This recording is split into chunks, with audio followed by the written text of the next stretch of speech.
Welcome to InfoStream, your daily current. Unsure what to listen to? Turn to us for today's headlines. Stay informed. US and South Korea finalize nuclear submarine deal. Protests occur outside the COP30 summit. DR Congo and M23 agree to a peace framework. Trump and bin Salman will meet at the White House. The US-Russia nuclear treaty faces expiration. Trump considers military action in Venezuela. The US focuses on trade talks, ignoring Thailand and Cambodia. Trump and Greene argue over Epstein files. Government shutdown, uncertainty looms for American families.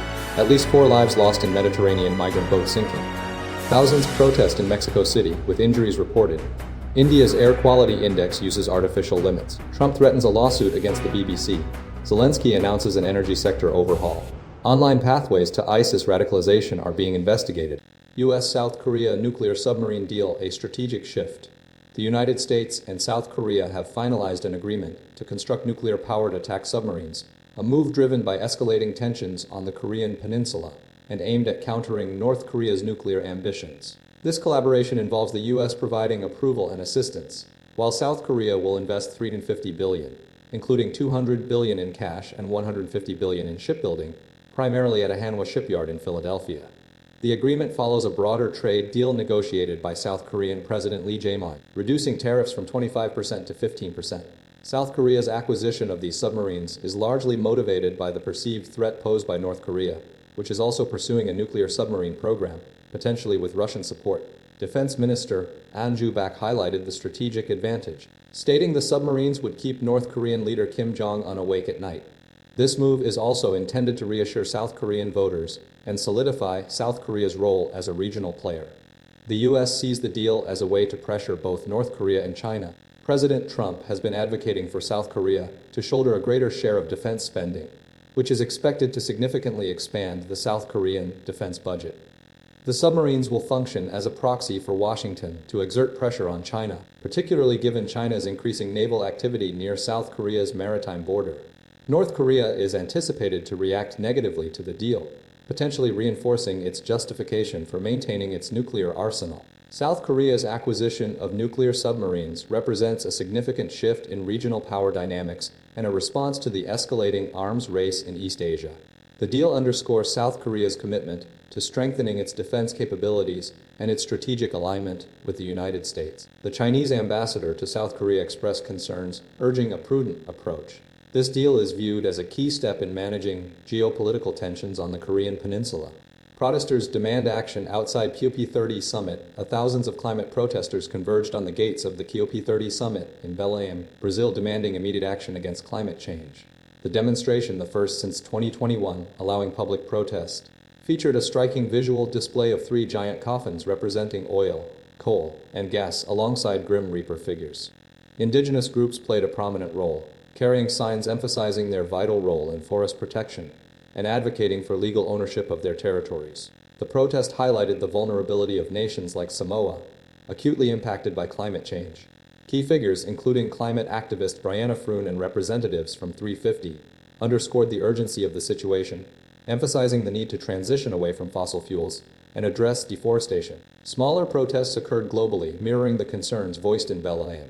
Security was heightened at the venue, and a minor incident involving protesters breaching security lines resulted in minor injuries and limited damage.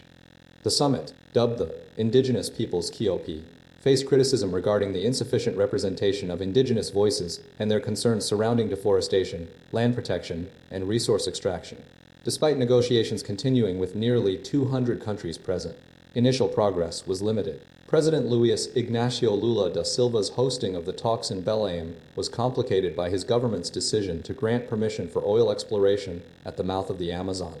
Furthermore, a coalition identified a record number of delegates from fossil fuel companies attending, intensifying the conflict between climate action and continued fossil fuel reliance.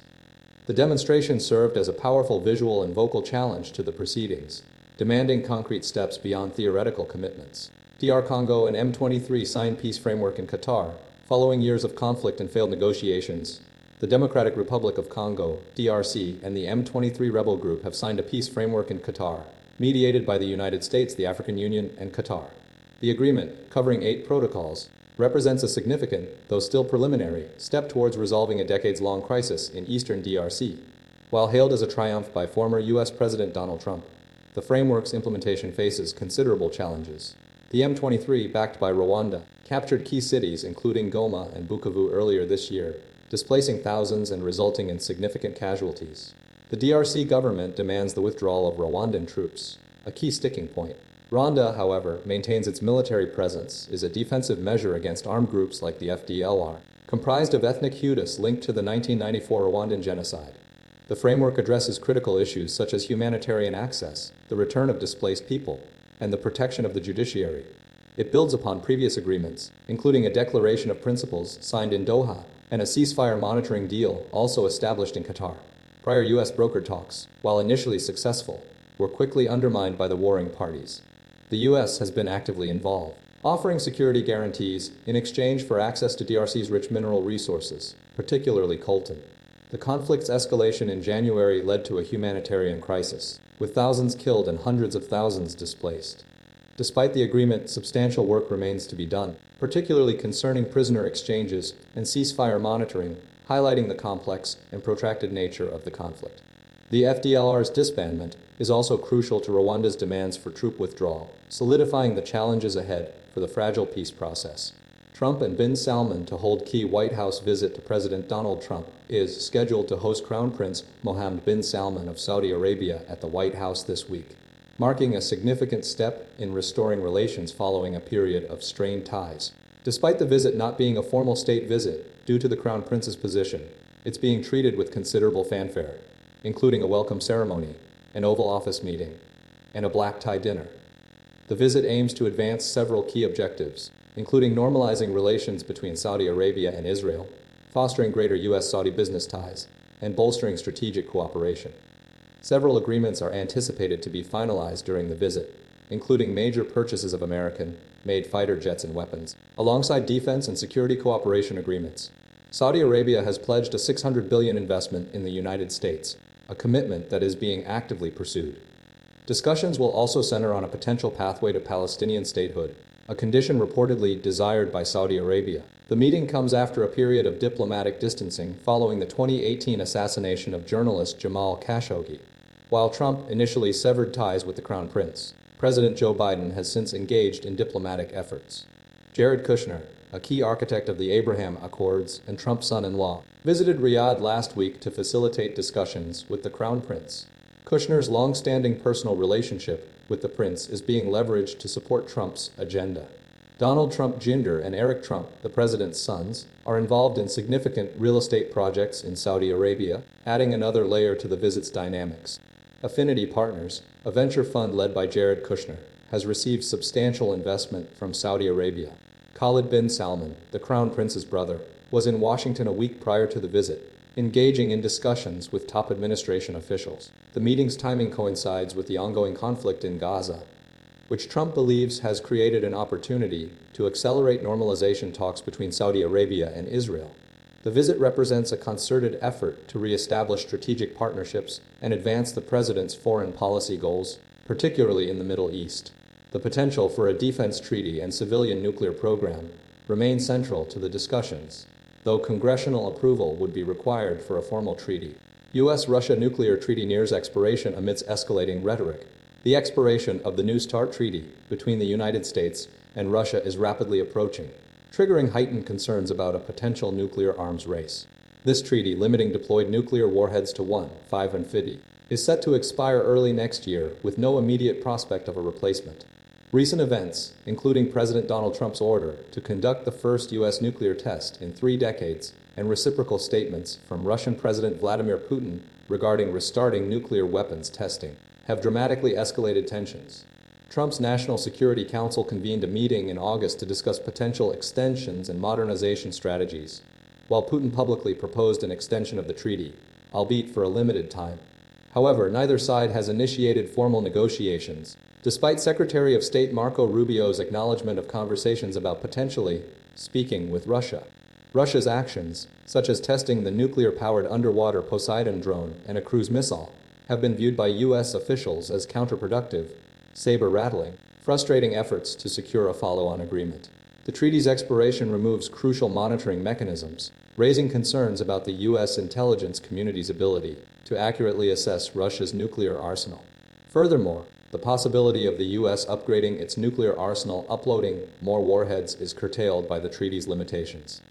Trump has expressed interest in including China in a three-party deal, envisioning a year-long freeze on new warhead production. But China's nuclear buildup and anticipated parity with the U.S. by 2030 complicate this prospect. Despite ongoing Republican pressure against extending the treaty, Trump remains open to arms control talks.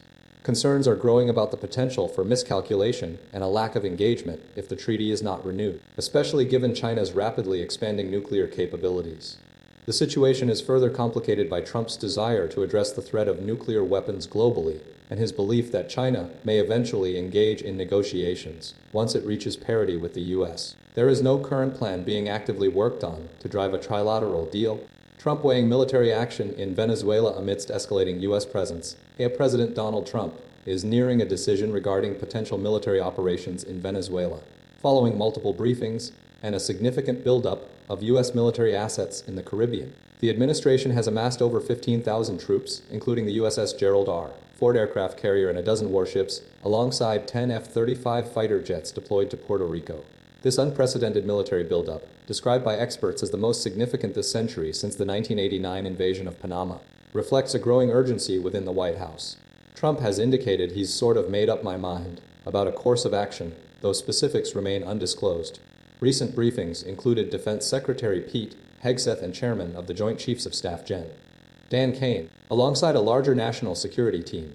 The administration has been reviewing options such as airstrikes on government or military facilities, as well as targeting drug trafficking routes. Previously, Trump authorized CIA operations in Venezuela and considered strikes on cocaine production facilities. However, the potential for regime change remains fraught with risk. The U.S. has conducted 20 strikes on alleged trafficking boats and has launched a massive mobilization in response, mirroring Venezuela's own military preparations. Maduro has warned of potential consequences, framing any intervention as akin to another Gaza, a new Afghanistan, or Vietnam again. The prospect of ousting Maduro could offer Trump and his team a significant victory, potentially leading to enhanced collaboration on drug flows and migration, and favorable deals on oil. However, the administration faces challenges, including fractured opposition elements and the risk of a military insurgency. A GOP congressional staffer expressed concern that securing Trump's commitment to long-lasting support is unlikely, citing the American public's desire to avoid sustained foreign conflicts. The situation highlights a delicate balancing act between potential rewards and considerable risks, with significant implications for regional stability and the U.S. role in Latin America. Zachary Cohen and Jim Saudo contributed to this report. U.S. prioritizes trade talks, de-emphasizes Thai-Cambodia dispute. United States President Donald Trump has indicated a deliberate separation of tariff negotiations with Thailand from the ongoing dispute between Thailand and Cambodia, according to Thai Prime Minister Anutin Charnvirakul. This decision was confirmed following a phone conversation with Malaysian Prime Minister Anwar Ibrahim, who serves as the current chair of the Association of Southeast Asian Nations, ASEAN. Mr. Anutin stated that the conversation solidified the understanding that the U.S. administration would not link the Thai-Cambodian conflict to trade discussions between Bangkok and Washington. A central focus of the discussion revolved around the humanitarian aspect of the Thai-Cambodian peace declaration, particularly the critical need for accelerated demining efforts. President Trump expressed a strong belief that removing landmines was paramount to protecting both Thai and Cambodian citizens. This emphasis on demining highlights a significant divergence from earlier statements potentially influenced by the escalating tensions. The situation stems from Cambodia's recent installation of new landmines in the Sisaket province of Thailand, resulting in an explosion on November 10th that injured 4 Thai soldiers, one of whom suffered a foot amputation. This incident occurred shortly after the signing of the bilateral peace accord, further complicating the diplomatic landscape. Mr. Anutin's assertion that his information is more current than a prior letter from a U.S. trade representative underscores the proactive approach taken by the Thai government to manage the situation. The U.S. administration's decision to prioritize trade talks over the Thai-Cambodian conflict suggests a strategic focus on economic interests, while simultaneously urging Thailand to address the immediate humanitarian concerns surrounding landmines. The ongoing dispute remains a delicate issue, with potential ramifications for regional stability and diplomatic relations. Trump and Greene clash over Epstein files release. Former President Donald Trump has severed ties with Representative Marjorie Taylor Greene, a prominent Republican ally, amidst escalating tensions surrounding the release of Jeffrey Epstein-related files. The fallout began after Greene publicly questioned Trump's adherence to America First agenda and criticized his handling of the files, alongside 3 other House Republicans. Trump responded with a scathing social media post, labeling Greene wacky and calling for her defeat in next year's midterm elections by a Republican challenger. He accused her of turning against him after suggesting she consider running for governor or senator, dismissing her calls as ranting lunatics calls. Trump asserted that voters in Greene's district are dissatisfied with her antics, and that a suitable Republican candidate could secure his full support. This action underscores Trump's determination to prevent other Republicans from supporting the discharge petition seeking the release of the Epstein files. Greene, in turn, accused Trump of attempting to intimidate other Republicans. She posted on X, stating that Trump was coming after me hard to make an example to scare all the other Republicans before next week's vote to release the Epstein files. Greene's criticisms extended beyond the Epstein files, encompassing broader concerns about Trump's policies, including cost reduction for voters and his involvement in foreign conflicts and tariff policies. She has previously stated her commitment to supporting women. The situation highlights a significant rift within the Republican Party concerning the release of sensitive information related to Epstein's dealings and Trump's past association with the convicted pedophile. The dispute represents a strategic maneuver by Trump to control the narrative and influence the outcome of the upcoming vote on the discharge petition. American families brace for recurring government shutdown uncertainty. The recent government shutdown, lasting 43 days and the longest in U.S. history, has left millions of American families, particularly military spouses and recipients of Supplemental Nutrition Assistance Program (SNAP) benefits, deeply concerned about a potential repeat in January. Beth Johnson, a military wife living in 7 states, exemplifies this anxiety, noting the crippling uncertainty and sacrifices made by her family, including her son delaying Christmas gifts. Similarly, Sierra Bird, a mother of 4 reliant on a SNAP for approximately $900 monthly, experienced delayed benefits and expressed fears of stockpiling food due to potential future disruptions. The shutdown impacted over 1.4 million federal employees, including Sarah, an archaeologist with the Interior Department in Utah, who faced the prospect of abandoning her career. Her situation highlights the vulnerability of specialized professions and the difficulty of transitioning skills outside the federal sector. The protracted shutdown underscored the fragility of financial stability for many Americans, particularly those dependent on government assistance. The agreement reached this week provides funding for the government for 2 months, guarantees payment for federal workers, and extends SNAP funding until September. However, key issues remain unresolved, notably the absence of resumed health insurance subsidies, a point of contention that initially fueled the shutdown.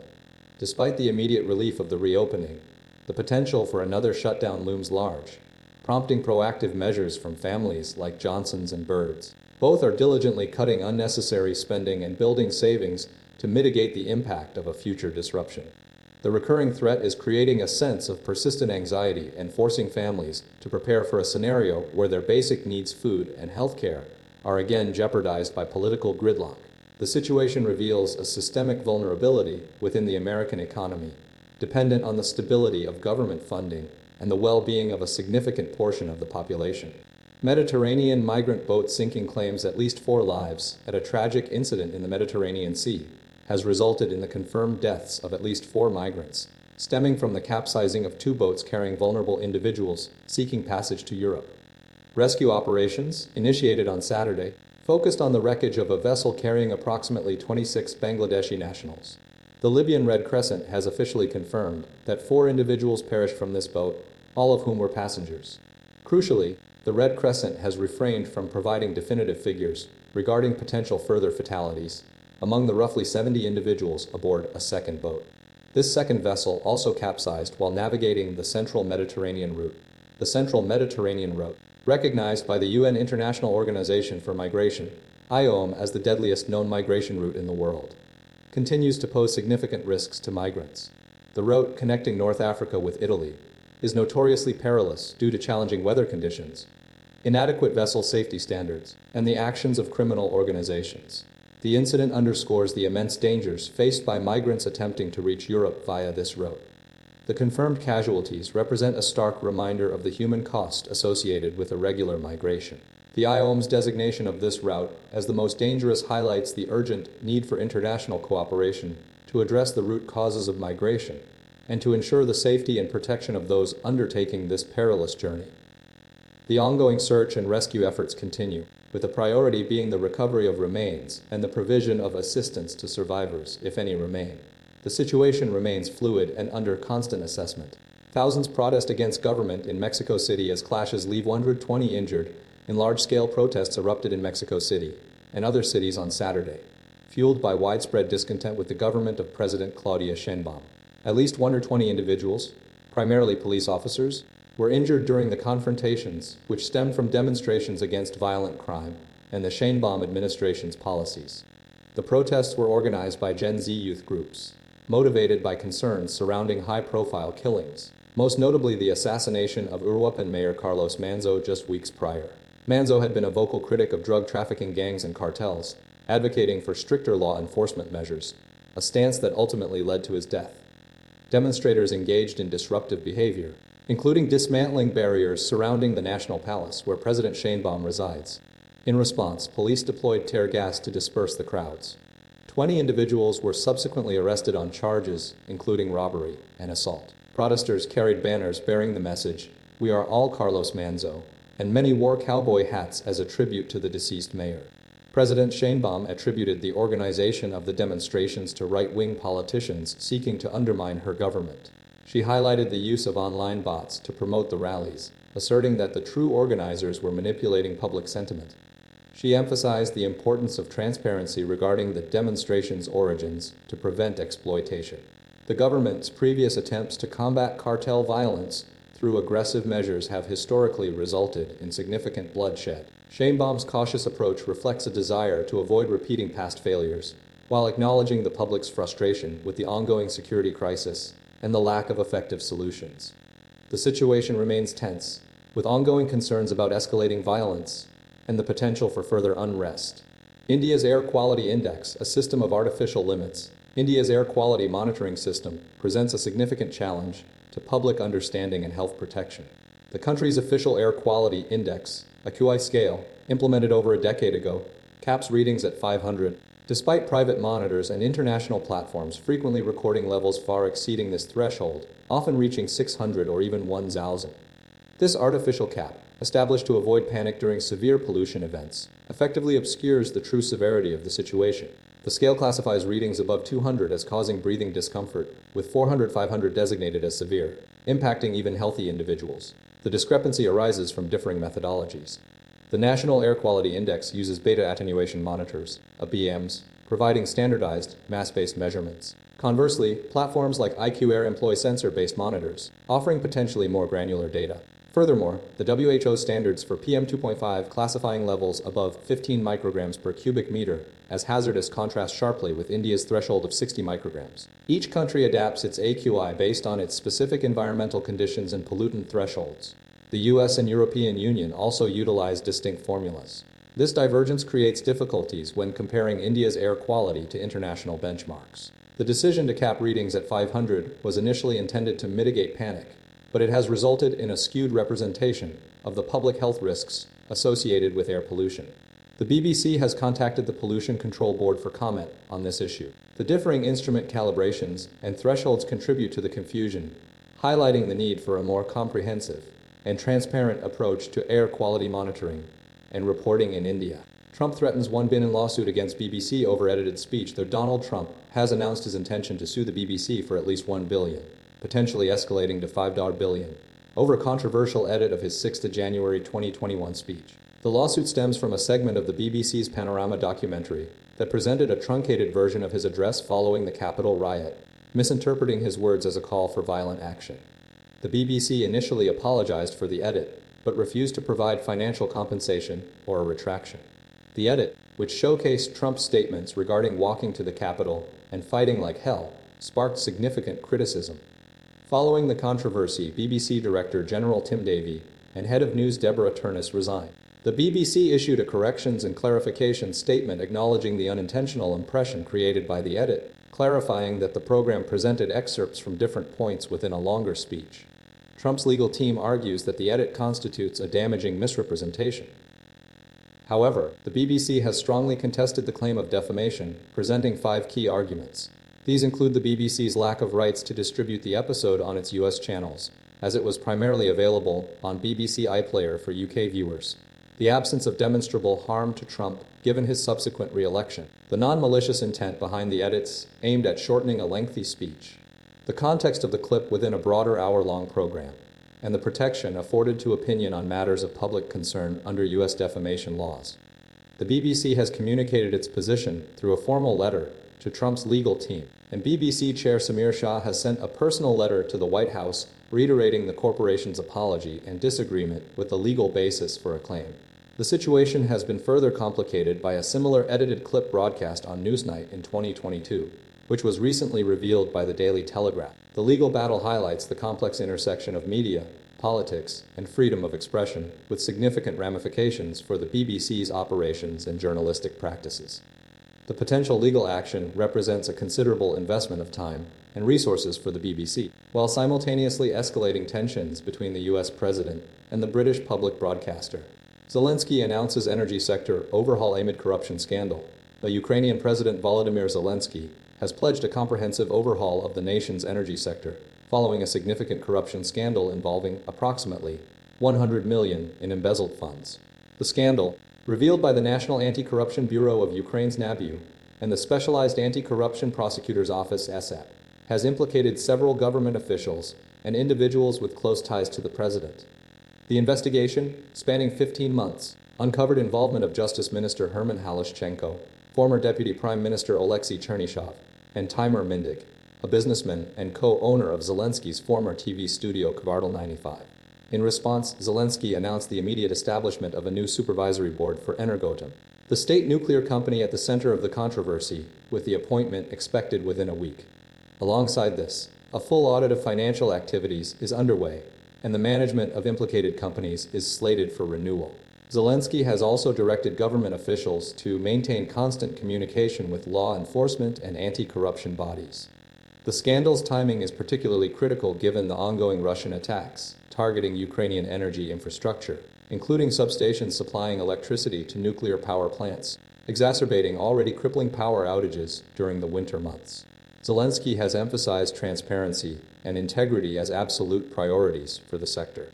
The scandal has prompted further scrutiny of Zelensky's commitment to fighting corruption, particularly following his signing of a law in July that limited the independence of NABU and SAP, a decision that drew criticism from European allies, including France and Germany, and the G7 nations. This prompted a swift reversal of the law, but highlighted the delicate balance between combating corruption and maintaining operational autonomy. The situation underscores the immense pressure facing Ukraine as it defends itself against aggression, while simultaneously striving to address systemic corruption within its key sectors. The immediate focus remains on securing the energy supply and implementing reforms to restore public trust. Terror plot arrests reveal more dangerous online pathway to ISIS radicalization in America. Recent arrests across New Jersey, Michigan, and Washington state involve 6 young men linked to an alleged ISIS-inspired terror plot. The individuals were charged with using encrypted messaging and social media to share extremist materials, including plans to attack the LGBTQ community in Michigan, potentially on the scale of the 2015 Paris attacks. This highlights a more nuanced dynamic of self-radicalization, driven by online echo chambers. The NYPD, alongside the FBI, is actively investigating a network of individuals involved in both planning attacks in Michigan and attempting to travel overseas to join ISIS in Syria. The investigations encompass a range of activities, including the accumulation of weapons and ammunition, discussions about potential attack targets, and the exploration of methods like IEDs and travel arrangements. The arrests represent a significant disruption, demonstrating a complex and widespread threat. The network's breadth, spanning multiple states and countries, underscores the evolving nature of terrorism in the digital age. Investigators are grappling with a diverse group of individuals, ranging in age from 16 to 20, reflecting a concerning trend of younger people being drawn into extremist ideologies. The NYPD's role is crucial, collaborating with the FBI on investigations and providing intelligence support. The case highlights the challenges of combating terrorism, particularly the ability of online platforms to facilitate radicalization and coordination. The investigation reveals a concerning resurgence of ISIS support, with individuals expressing renewed interest in joining the organization in locations like Syria and Somalia. The case emphasizes the importance of disrupting both digital and physical networks. The interconnectedness of the individuals involved, both online and potentially in person, is a key focus of the investigation. The NYPD's Joint Terrorism Task Force plays a vital role in coordinating efforts across multiple agencies. The ongoing investigation seeks to determine the extent of the network's activities and to prevent further threats. The complexity of the case demonstrates the need for a multifaceted approach to counterterrorism, combining intelligence gathering, law enforcement action, and community engagement.